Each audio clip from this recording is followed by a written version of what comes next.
we knew that a sample mean can be derived to explain the sample, as well as a standard deviation and box plot in general.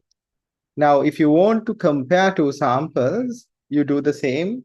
You first of all create a box plot. Now, let's look at this simple example where we have two samples. One, let's read this question. Side-by-side box plot is a very effective way of revealing similarities and differences between two or more data sets, which means if you have some data about multiple samples, you can always draw a side-by-side box plot, set of box plots actually, to compare these samples and check whether they are the same or they have any disparities. This example here contains lead concentration in micrograms per cubic meter, where the monitoring stations were near the freeway and the data were collected in the fall of 1976 and in the fall of 1977.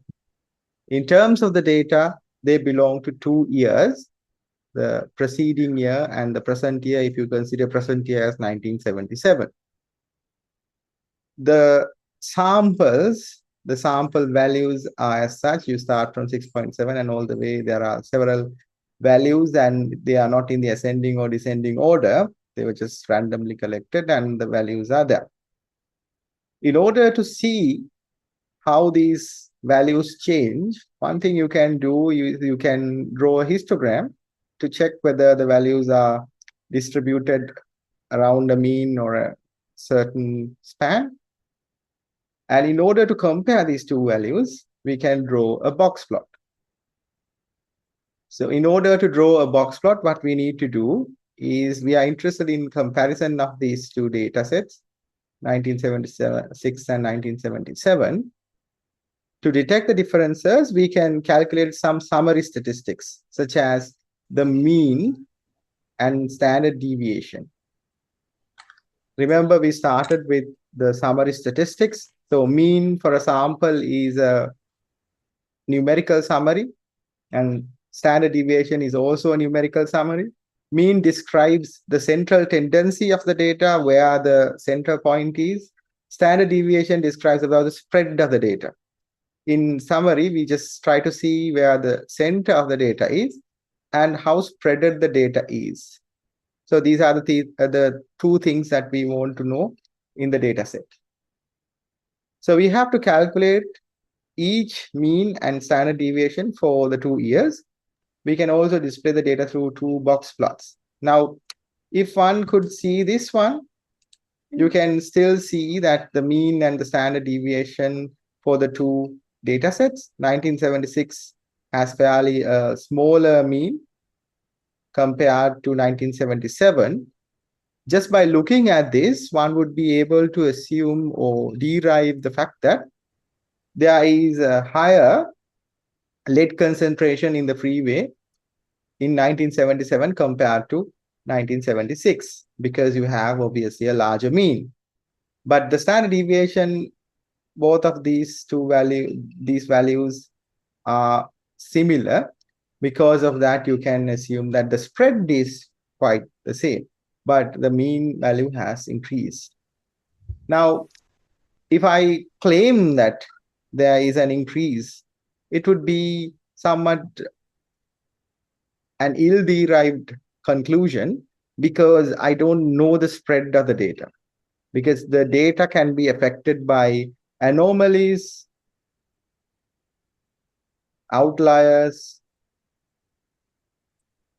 Outliers can certainly change the mean because we are calculating every value. We are taking every value into the calculation. Because of that, the larger values tend to create larger means.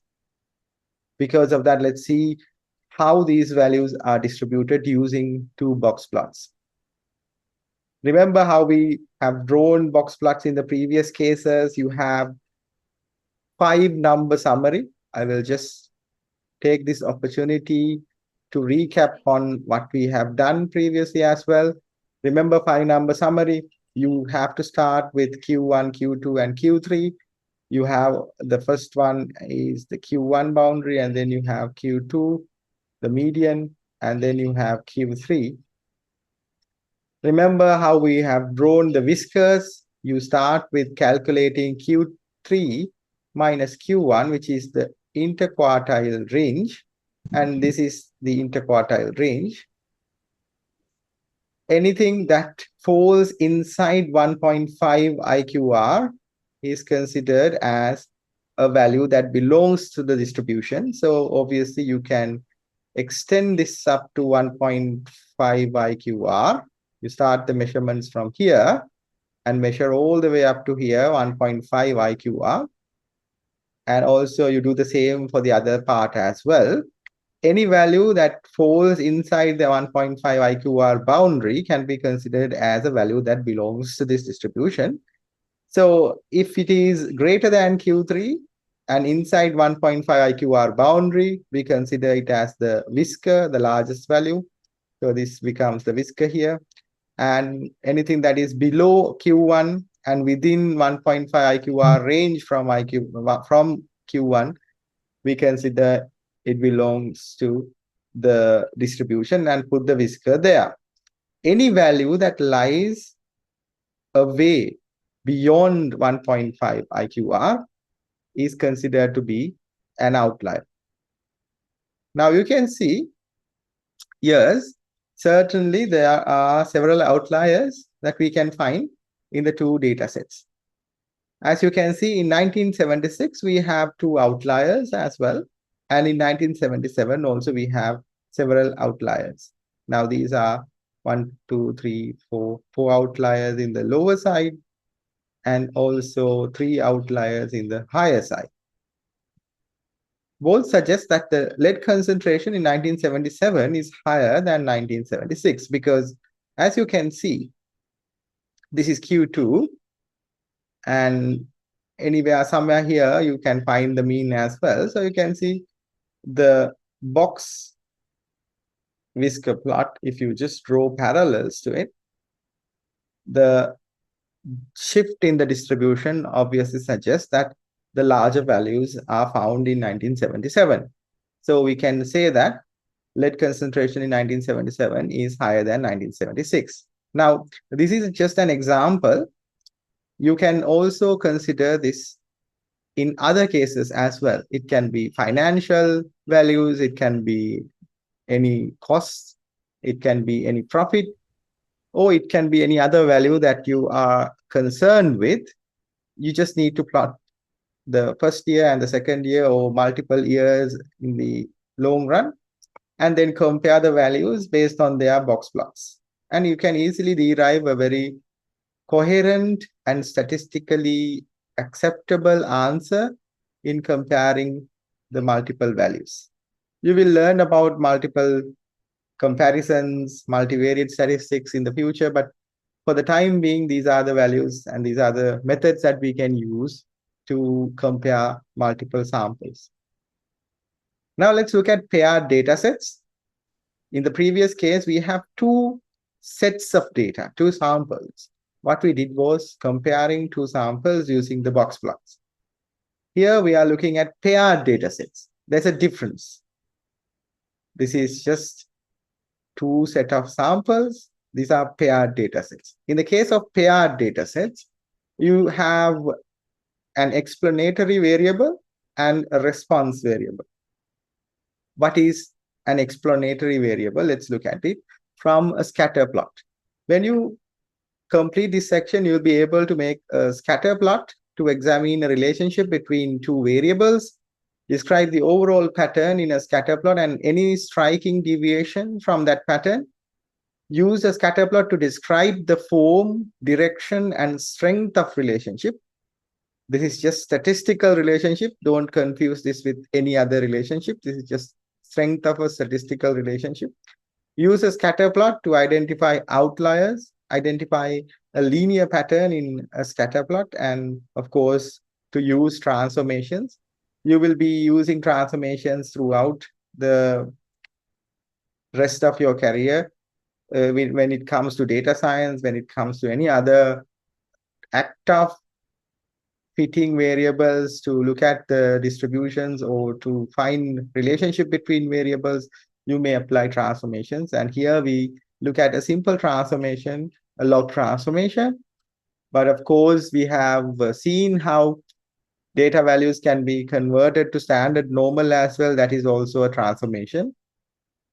We will look at the log transformation in terms of linear relationships here.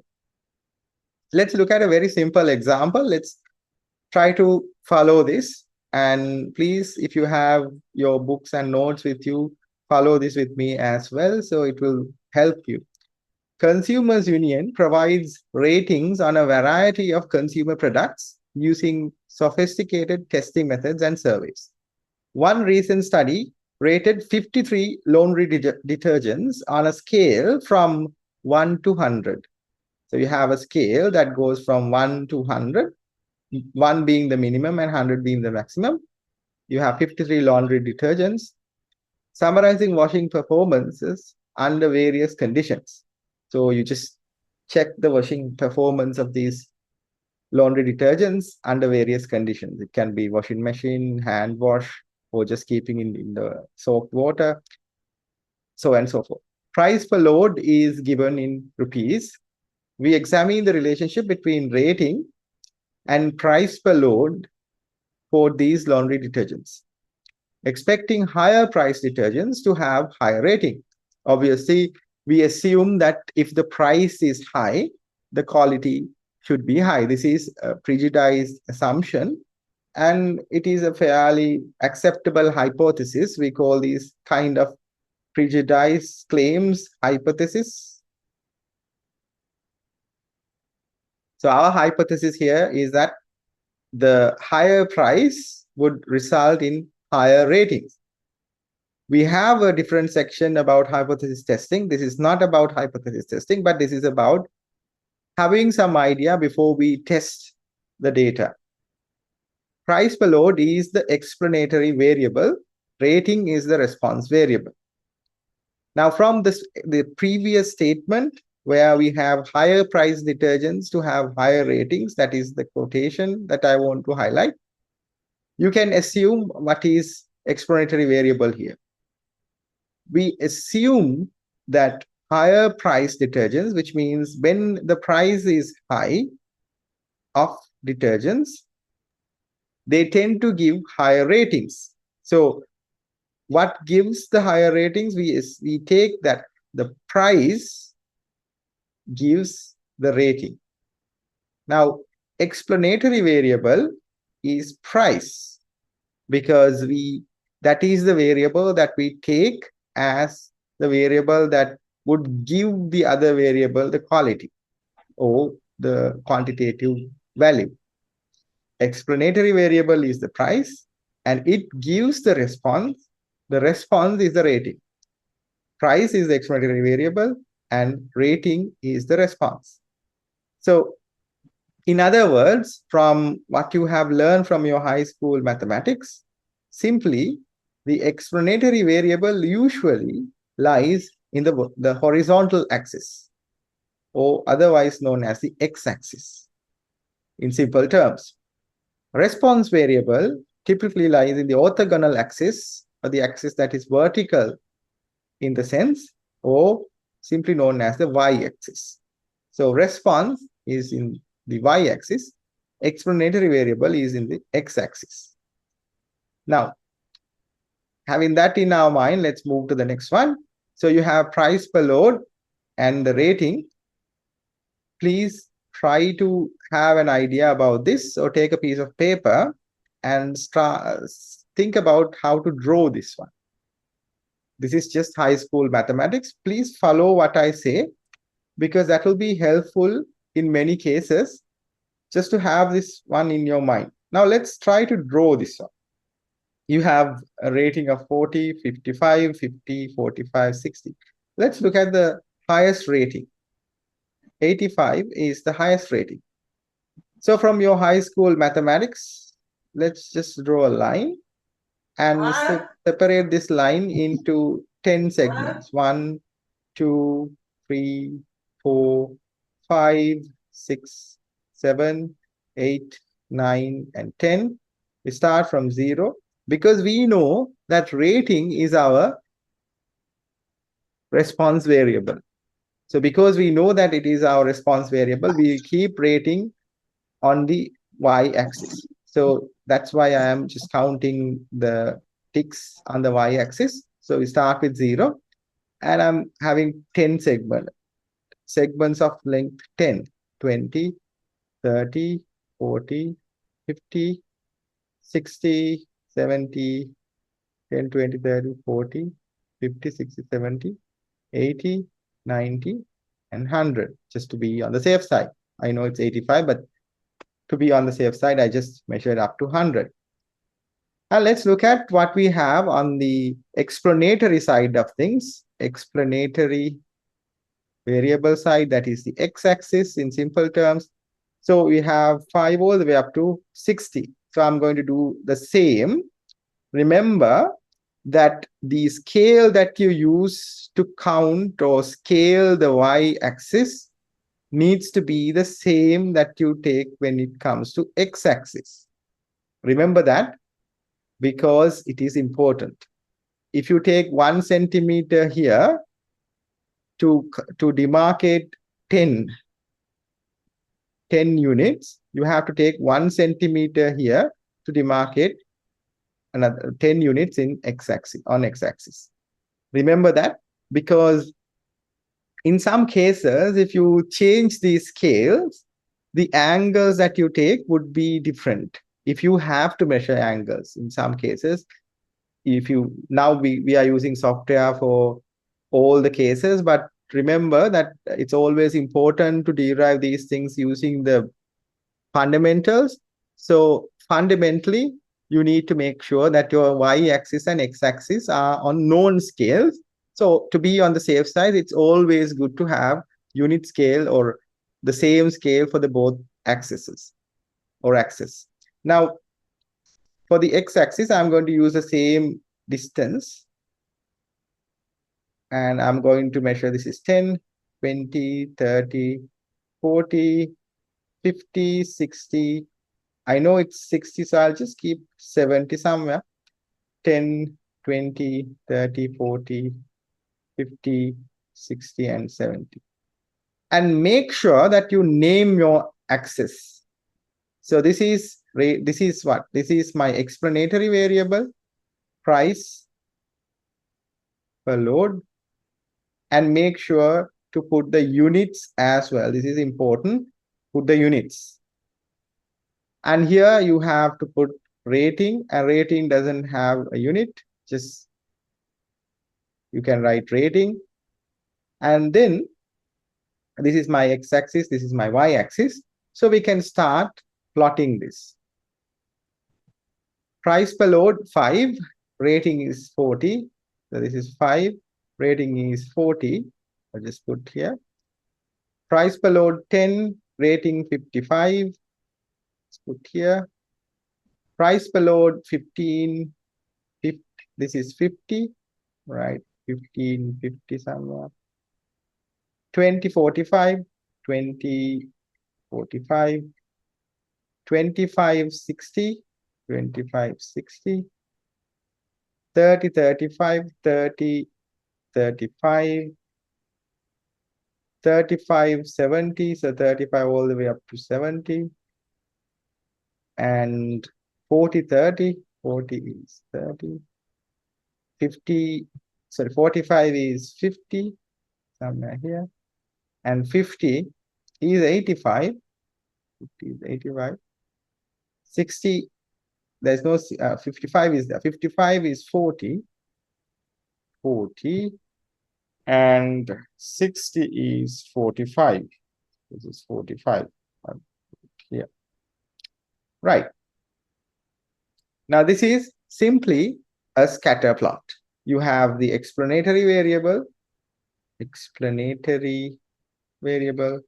and the response variable. This is a scatter plot.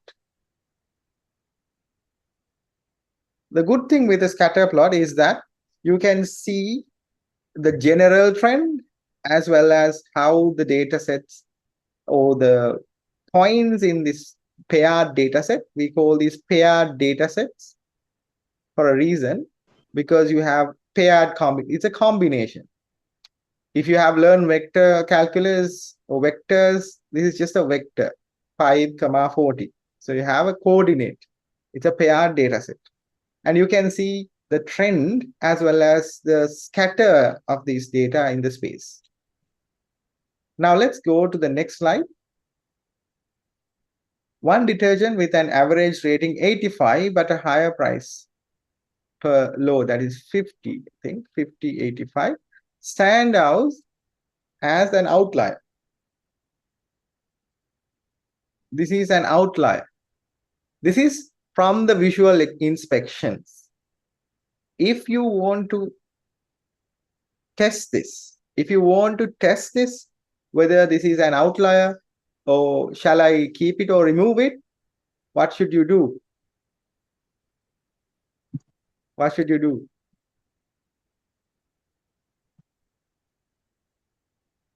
Send me a message. What should you do?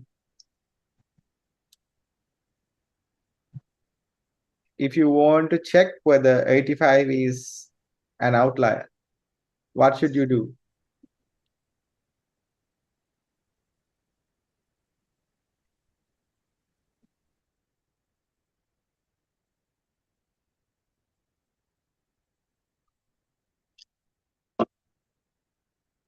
You can use what in order to check an outlier in a data set?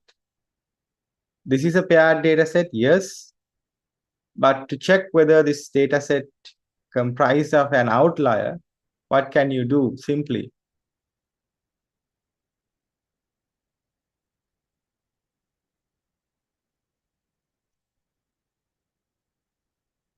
Yes.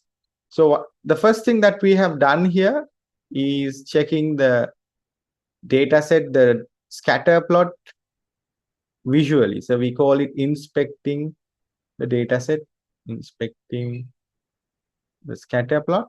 You can use that to see whether all these data points tend to be distributed along these things, but these tend to be distributed away from that. So that's visual inspection. Then the next thing you can do is to find the IQR, and IQR, if it is found, you calculate IQR, then Q3 plus 1.5 IQR, you check this value, and anything that falls above that becomes an outlier that's on the higher side. Anything that falls below Q1 minus 1.5 IQR falls into the lower side of an outlier. Now here, what I have mentioned is simply by observing the data set, this is an outlier. Removing this case, we see the relationship is weak. High price detergents do not guarantee high ratings. Always plot the explanatory variable on the x-axis of a scatter plot. If no distinction exists, either variable can be on the y-axis. Time plots are special scatter plots where the explanatory variable is time.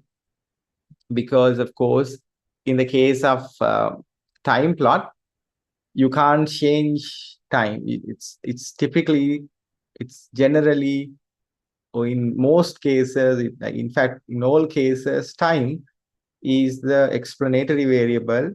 Anything else is a response. So you keep time on the x-axis. Now let's look at the overall pattern in the data set with the outliers included. So this is 85, this is the outlier included. Because of the outlier, I'm not going to talk about how this line is drawn at this point, but you assume that all these points are giving some weight to this line. So they are all dragging this line here and there.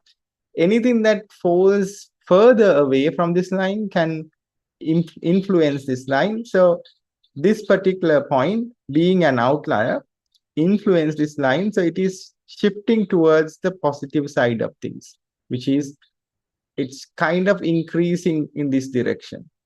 the red line is in this direction increasing because of this thing. That is how we describe the pattern, form, direction, and strength.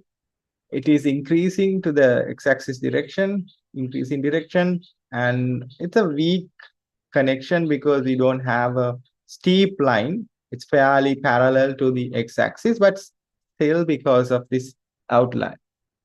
Now let's look at the scatter plot removing the outlier. A substantial variation in ratings for products priced at 14 rupees, that is somewhere here, obviously. If you take a look at the points that start from here all the way up to here, you can see that they tend to show a direction that is towards the right-hand side of the x-axis, towards the direction, negative direction. So increasing price may not be actually resulting in higher ratings. These points tend to go down. And also you can see, because we have removed the outlier, the overall trend, which is the red line, is also indicating a declining trend. That's why it says a substantial variation in ratings for products priced at 14. And also the trend line has changed, indicating that the previous one was due to an outlier. Positive association, above average values of one variable accompany above average values of the other. In case of explanatory variable, above average values of explanatory variables result in above average values of the response variable. Negative association, above average values of one variable accompany below average values of the other. In the case of the ratings, it indicates that higher valued detergents tend to have lower ratings. That's the negative association. Let's look at the next example. Now, I'm not going to draw this one, but I'll just try to use the data set so we can see if there is any trend. I have already drawn them. You can copy this to your Excel and draw a simple linear chart with explanatory variable being spending, or sorry, the population, and the response variable being the spending. And also the states are unique variables. So you can name or label the points based on the state. I have a few data points. This is the first half of it, and then there's the next part of it. Now let's look at the line chart here. Population is in millions and state spending in billions. As the population increases, you can see the state spending increases as well. And they tend to follow a linear trend that goes this direction, increasing the trend. And there is a positive association, strong positive association with population and state spending. If you draw these points on the scatter plot and see the trend, you can obviously see that. And I have just mentioned the point, we expect states with larger populations to spend more on education than those with smaller populations, which is a fact that we can all agree. It's kind of our hypothesis. A scatter plot of education spending versus population shows a strong positive relationship between these variables, as indicated by this chart. And I have taken the liberty of drawing a box plot so that I can show you, once the outlier is removed also, this trend appears to follow the same. You can see I have removed New York, Texas, and California. They've been the high values on the spending side. And even though they are removed, you can see it's a very positive, it's a quite positive trend. And just think about it. Texas, California, New York, they tend to have very good universities. Caltech is there. California is known for its education. So you can expect that the values to go high. And look at Florida. Florida is Donald Trump's birth town. So it has some trends towards the right wing. So I think this expenditure on the education might be less because of that, but we are not to discuss those matters. But that is how you analyze a trend. Now, other values tend to follow a typical increasing trend, but with Pennsylvania, Ohio, New Jersey being in the higher side of spending. We don't know what is the justification there, but they have higher spending on education. Now, let's look at a different type of paired data set where you have the calcium retention and intake in children. What does it mean? It means you have calcium in milligrams per day and calcium retention milligrams per day. Now, what it means is you have an intake of calcium and then your body is going to retain calcium. So this is the retention and this is the intake. To check whether there is any relationship, we are going to draw a scatter plot. Now you know how to draw a scatter plot. When you draw this, can you see an apparent trend? Can you see an apparent trend? I want an answer. Can you see an apparent trend here? Increasing or decreasing trend?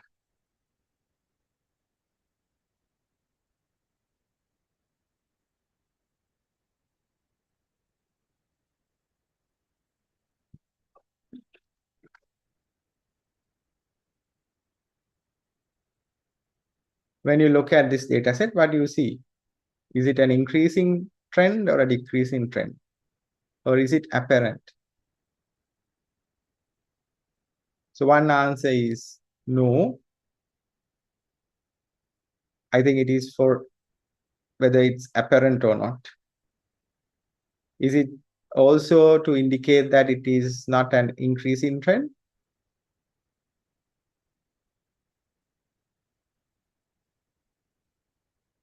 What do you think?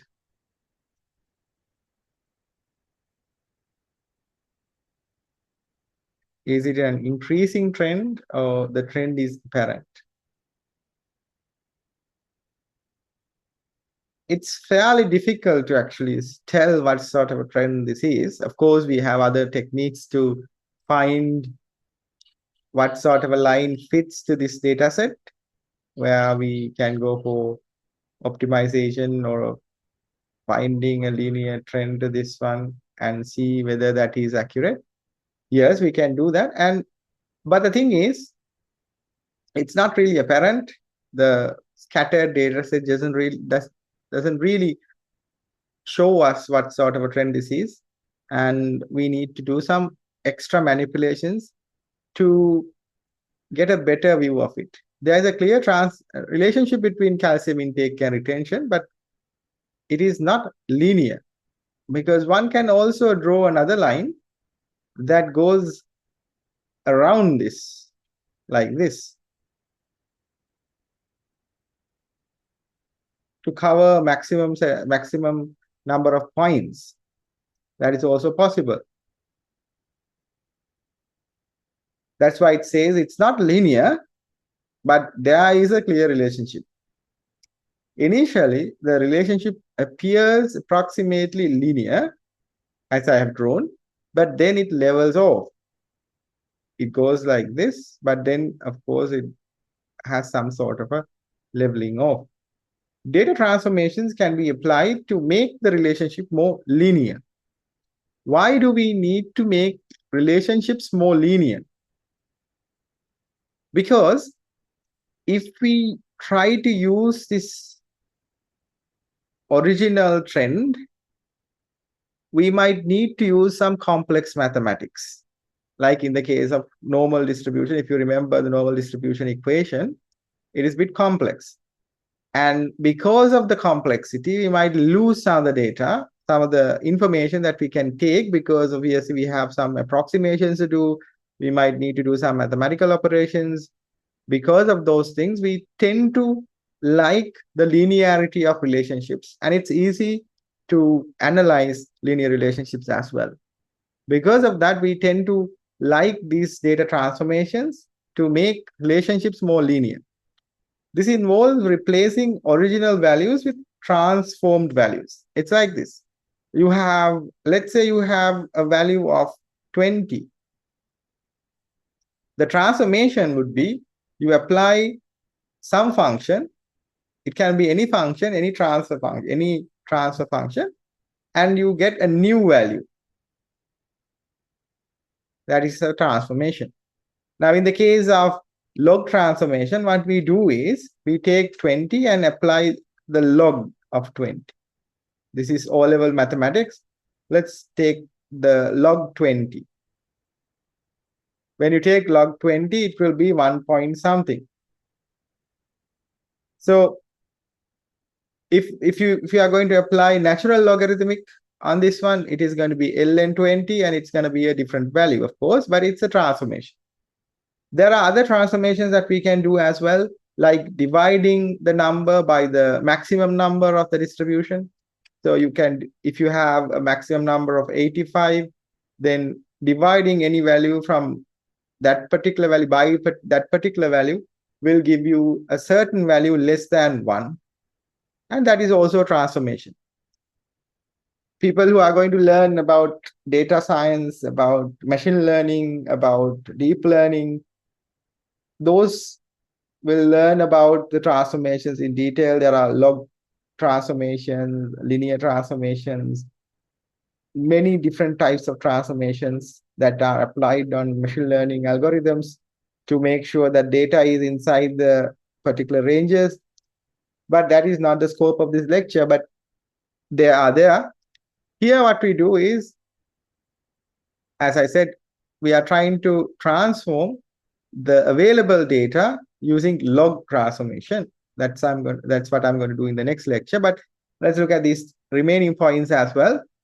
Transforming data is common in statistics and helps achieve more normal distributions or linear relationships.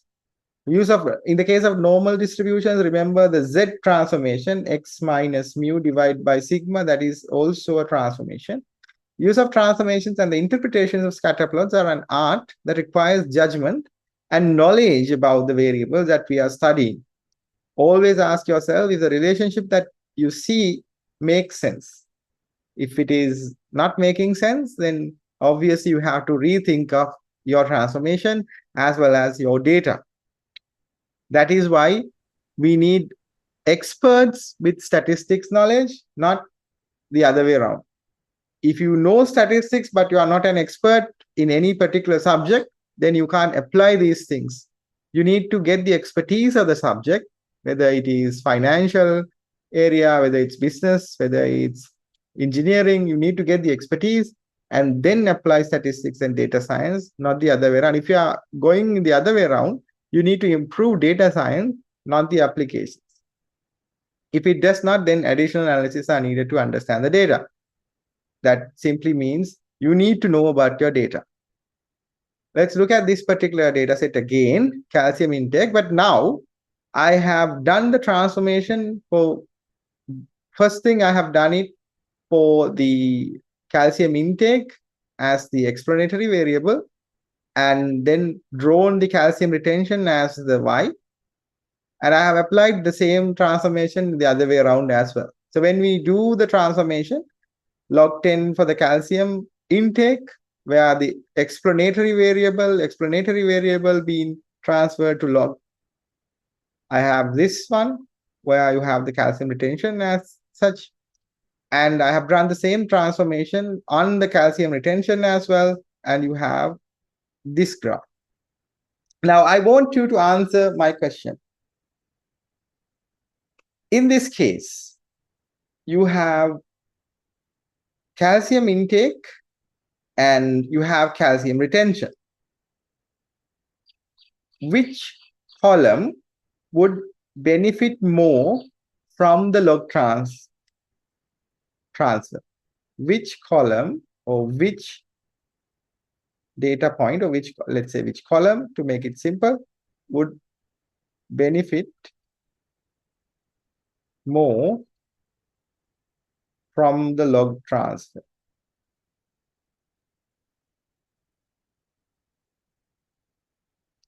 I got a very good answer, and it is calcium intake. Why do we think that calcium intake would be benefited from this transformation? Why? The next question is why?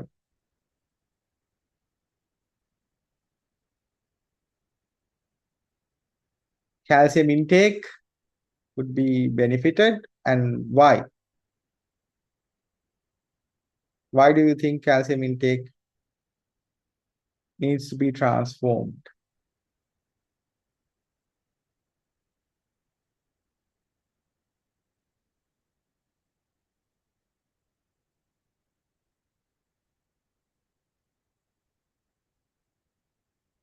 Excellent. It's because it has large values. That's your answer? Yes. When you have a very broad distribution of data, for instance, it starts with 674 here, but end up somewhere around 1,500 something, even further. In these cases, I think it's somewhere here as well, 1,800 something. So in these cases where you have a very broad distribution, often transforming it to log or any other transformation to that matter can help greatly to restrain your data sets inside a certain range so that you can apply any other algorithm, and in this case, visualization. Because it's broad, when you do the log transformation, it shrinks the axis and you can actually see the data set better. And also the linear transformations or any other things. Now let's look at correlation coefficient. The strength of a linear relationship between two quantitative variables is important about quantitative variables. If you need to apply this to qualitative variables, you need to do another transformation where you transfer the qualitative variables into quantitative variables. That's also possible. But in simple terms, to make it more focused, the strength of linear relationship between two quantitative variables is measured by the sample correlation coefficient R. This is sample correlation coefficient, and rho is the population coefficient, correlation coefficient. These are two different things. When we say R, we talk about the sample. When we say rho, we talk about the population. R is equal to 1 over 1 n minus 1 sigma, and you have xi minus x bar times yi minus y bar, and you have sx sy. Simply, what this means is you are taking the covariance, that is sxy is the covariance, and then this is what sx stands for sample correlation, sample variance, and sy stands for the sample variance of y. In other words, this equation simplifies the variation in the x-axis, the variation in the y-axis, and also the variation among the covariance about the two values, and you just take it as a ratio. It's a ratio between two values, sxy and ssxy. How do we calculate this one? I will talk about calculation before and after this one. So you have sxy equal, this is the sample covariance and sample standard deviations of the x values and y values. Sx, this is sample variance, and when you have this, this is standard deviation. The sample covariance is a measure of variation for paired data, which measures how the pairs co-vary. You have one explanatory variable and one response variable, and when you draw them, there is a variation between them. So these are co-varying. The sample covariance is a measure of variation for paired data. However, it would be difficult to interpret SXY as a measure of the strength of the relationship between X and Y, because change in unit X and unit Y will affect the magnitude of SXY, which means the paired variance can be affected by the variance of X and Y. That's why, like, for example, if you have points somewhere clustered together in a particular X range, and then there may be points scattered somewhere in another X range and another Y range. So these two ranges are different, but the covariance might be like the same. The spread looks like the same distribution. Because of that, you need to always get the ratio between SXY and SXSY. The sample correlation coefficient, on the other hand, is not affected by the change of units. Changing units will not do anything to this, because you have a ratio. Because of that, changing unit will only cancel out if there is a factor. There are some properties. If the sample correlation coefficient is within -1 and +1, it has to be always, of course. If it is closer to 1 or closer to -1, they are connected by a straight line. So if it is closer to -1, it means it goes like that. If it is closer to +1, it goes like that.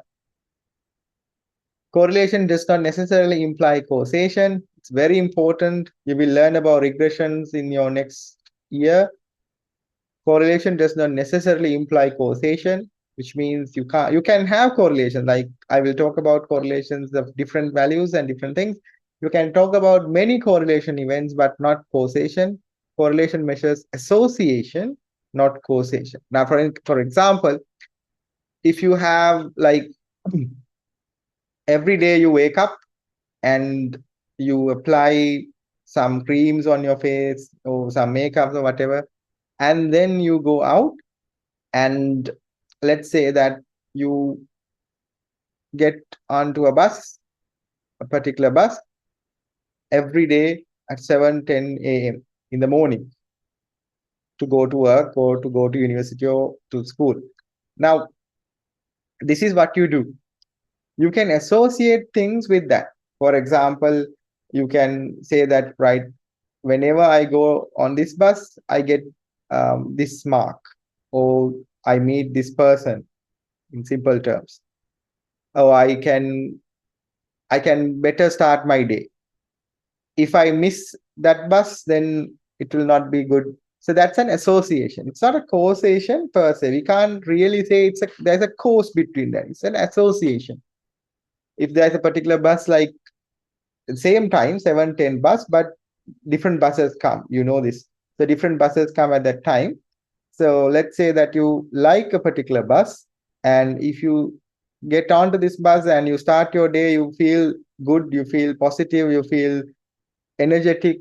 But if you get onto a different bus at the same time, you feel lethargic, or the day is not good. So you associate your memory saying that if I come in this bus, so the day is good. So it can be an exam, it can be any other competition or whatever. So you can associate your memory with the positive outcomes. That is an association or a correlation.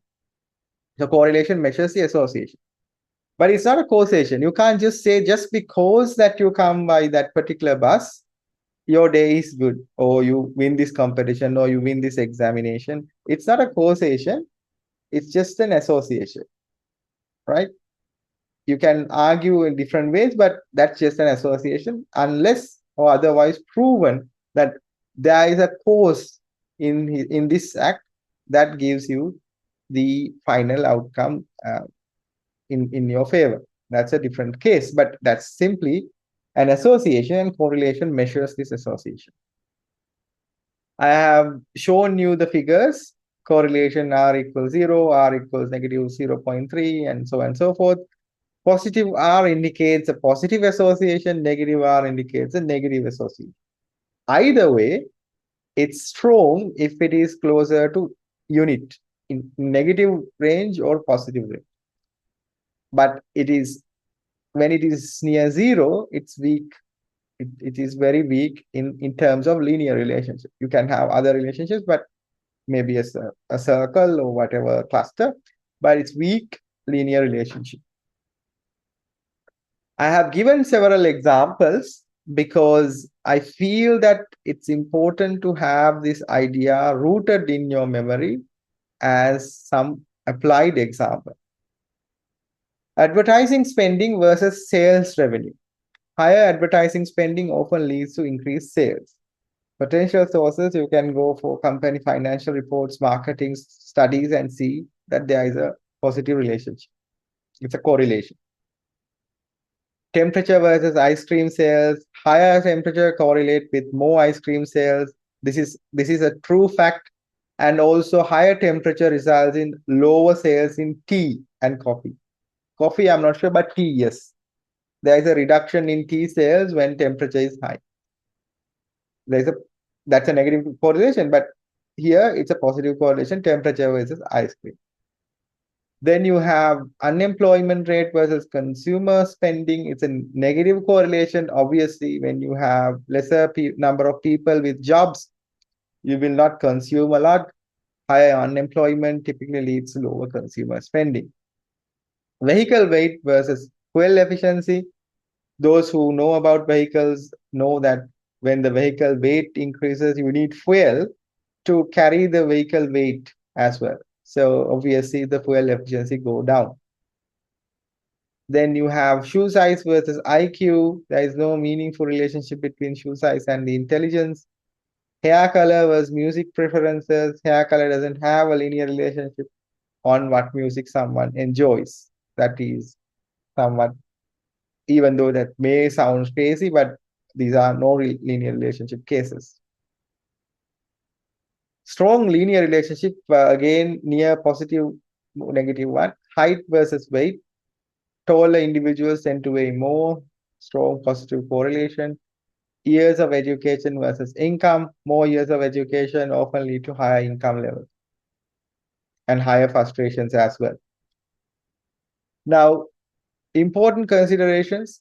No distinction. Correlation does not differentiate between explanatory and response variables. This is very important because if you look at the equation or the formula, R is Sxy divided by Sx Sy. Now, Sxy, it doesn't understand which one is Y, which one is X. There is no clear definition of the explanatory variable or the response variable. There is no clear distinction. Sx and Sy depends only on that particular sample. So Sx depends on the distribution of X, Sy depends on the distribution of Y. And there is a multiplication Sx, Xy, Sy. So they don't know each other and they don't actually contribute as a different thing, which means it doesn't matter how you draw it.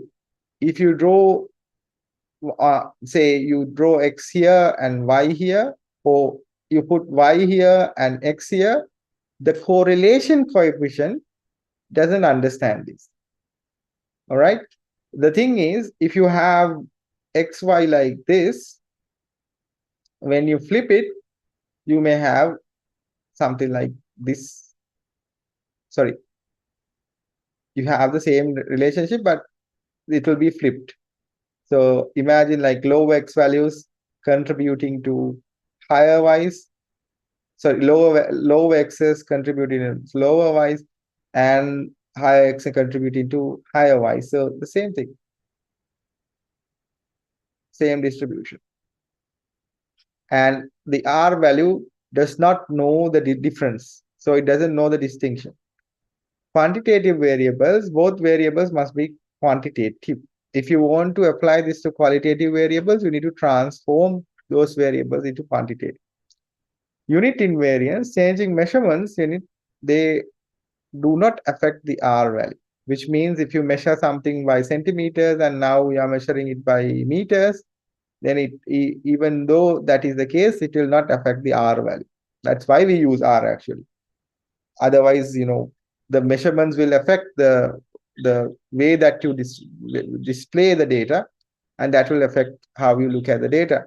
To avoid that, we use the R value because it is unit invariant.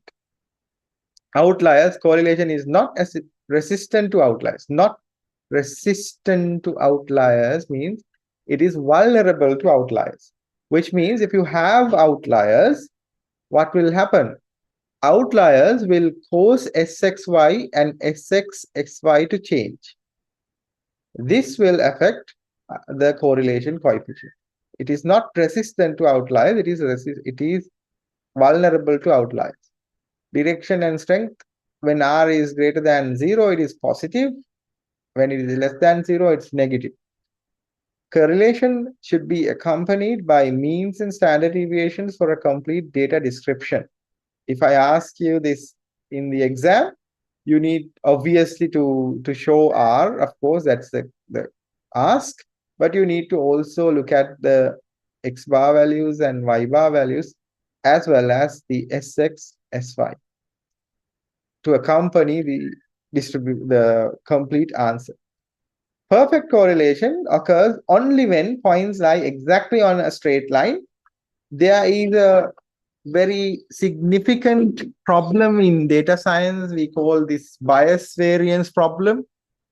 When you have a higher bias, you tend to have a perfect correlation, which is wrong. In terms of data science, we see that a perfect correlation indicates a perfect fit, that is overfit. There should be always a freedom for the data to have this distribution. Otherwise, it's not normal and it's biased. So it's a bias variance problem. You will learn about these things in the future, but perfect correlation occurs only when points lie exactly on a straight line, which is idealistic, will not happen in the real world. I have given you a paired data set with car weight and fuel efficiency, the weight in pounds and gallons per 100 miles as the fuel consumption. You just draw it. Let's plot the data on two-dimensional graph. It's a scatter plot, and you draw this one. Obviously, you can see a linear trend, positive in the sense because increasing weight increase the fuel consumption. Then you calculate the scatter plot reveals several features, obviously the things that we have discussed. And then you calculate the correlation coefficient. It's very simple. You draw a table, you have X value and the Y value. Start with calculating. The first step is to make this table, draw this table or create the table. To create the table, you need X bar and Y bar, right? Because all the calculations depends on X bar and Y bar. So the first thing is to get the X bar here and Y bar here. So X bar is what? Sigma xi divided by n, the total. Y bar is the same. So you get it. And once you get it, you simply use your calculator and put X value here. You can easily get this one from your calculator using the stat method or stat mode. You can do that. If you want to use the calculation, like fill the table in, you can use, there is an X option, just type, I forgot the key combination, but shift X, or there is an option to activate that X symbol, and you just type the value, say some value, you know the X bar value, obviously. So you calculate X bar and put that X bar, say X bar is equal to 5.3 example. So you just type in 5.3 minus X and then keep on calculating X values, getting this X value into that, and then calculating Xi minus X bar. And of course, you can include Y as well using the shift method as well. And you give the Xi minus X bar, you can easily calculate these things without any error. Then Xi minus X bar, that is also possible with the same calculator. You put the square value and then you get the values. Yi minus 5 bar square, get the values. And then it's a matter of putting it into the equation. You don't need n here. you just get R, getting the xi minus, you just need x bar sx, y bar sy, and put that into this equation to get 0.977, which is a very strong linear association. All right.